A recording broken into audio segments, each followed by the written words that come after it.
गोडी नाही, बुद्धी असून चालत नाही, तयास मानव म्हणावे का?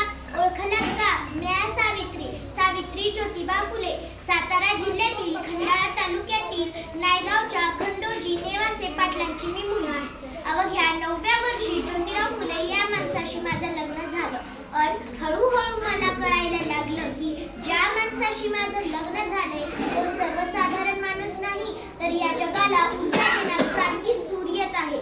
त्यावेळी बायांना पुराव ओलांडण्याची पद्धत नव्हती. बाईच्या जातीनं कसं आपण बरं, आपलं घर बरं आणि घरातली चूल, या स्त्री पुरुष उच्चनीची असा लई भेदभाव होता. या सर्वांवर एकच उपाय होता, ते म्हणजे शिक्षण. शिक्षणाचा ध्यास हा एकच ध्यास ज्योतिरावांच्या मनात असायचा.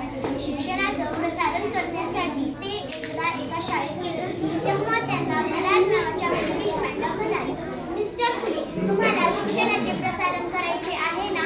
सो एज्युकेटेड वुमनला घराबाहेर येऊ देत नाही. सो बॅड मिस्टर फुले. मग झालं, ते माझ्याजवळ आले व म्हणाले, सावित्री, आजपासून मी तुला शिकवेन. मग माझा अभ्यास सुरू झाला. पाढे, बे एक, बे दोन चार. मग मी लिहायला शिकले, वाचायला शिकले. आणि अशातच 1 जानेवारी 1848 रोजी पुण्यातील भिडेवाड्यात आम्ही सर्वधन्य मुलींसाठी पहिली शाळा उघडली. मी पहिली शिक्षिका व मुख्याध्यापिका झाले.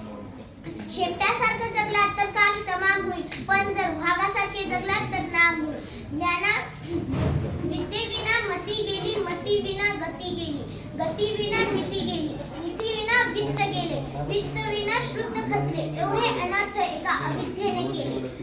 मुलगा शिकला तर तो एकटा शिकतो, पण जर मुलगी शिकली तर पूर्ण कुटुंबाला ती शिक्षण करते. म्हणून म्हणते, मुलगी शिकवा, तिला साक्षर करा. साक्षर करा. धन्यवाद.